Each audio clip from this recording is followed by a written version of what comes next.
ব্রাহ্মণবাড়িয়ার সরাইলে নিখোঁজের একদিন পর মসজিদের দ্বিতীয় তলা থেকে এক স্কুল শিক্ষার্থীর মরদেহ উদ্ধারের ঘটনায় 2 জনকে আটক করেছে পুলিশ। পরিবারের অভিযোগ 9 বছরের ওই কন্যা শিশুকে ধর্ষণের পর হত্যা করা হয়েছে। রহস্য উন্মোচনে পুলিশের পাশাপাশি পিবিআই ও সিআইডি কাজ করছে। মাসুক হৃদয়ের পাঠানো তথ্য চিত্রে দেখুন বিস্তারিত। শনিবার দুপুরে খেলাধুলা করতে ঘর থেকে বেরিয়ে নিখোঁজ হয় সরাইল উপজেলার শাহবাজপুরের ছন্দুমিয়া পাড়ার বাহরাইন প্রবাসী আব্দুল রাজ্জাকের শিশুকন্যা মাইমুনা আক্তার ময়না।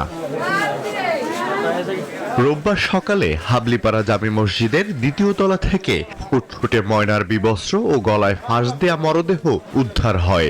ময়না স্থানীয় লতিফ মুস্তারি সরকারি প্রাথমিক বিদ্যালয়ের 5ম শ্রেণীর শিক্ষার্থী ও স্থানীয় একটি মাদ্রাসার নুরানি বিভাগে পড়তেন। বান্ডেল থাকলে প্রতি সেনমানিতে টাকা বাঁচবে। বিকাশ সেনমানি বান্ডেল কিনে জিতুন প্রতি লেনদেনে।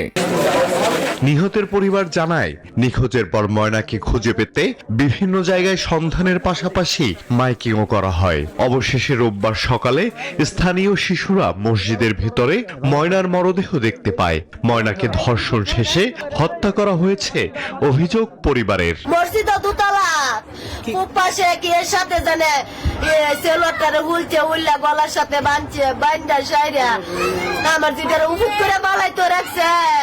সারা অঙ্গ কালো হয়ে গেছে গা, এই জায়গাটা মনে ভাঙ্গে গেছে গা। আমি তো দিকে শিক্ষের মারছি, নির্যাতন করছে, অত্যাচার করছে, তিলে তিলে করছে।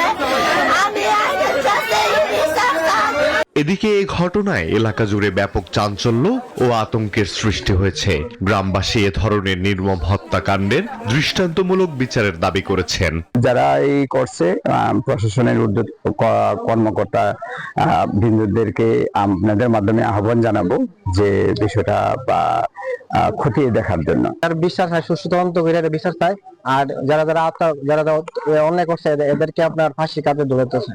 খবর পেয়ে পুলিশ, পিবিআই ও সেনাবাহিনী ঘটনাস্থল পরিদর্শন করে মরদেহ উদ্ধার করে। এদিকে ঘটনার রহস্য উন্মোচন সহ দোষীদের শনাক্ত করে আইনের আওতায় আনতে পুলিশের পাশাপাশি পিবিআই ও সিআইডি তদন্ত কাজ চালিয়ে যাচ্ছে বলে জানান পুলিশের এই কর্মকর্তা। আমাদের তদন্ত কার্যক্রম তো চলমান আছে, সন্দেহজনক আমরা যা বুঝতেছি তার উপর নির্ভর করে আমাদের কার্যক্রম চালিয়ে যাচ্ছি। নির্মম এই হত্যাকাণ্ডে জড়িতদের দ্রুত আইনের আওতায় আনা হবে, এমনটাই প্রত্যাশা সকলের। Desk report, news 24।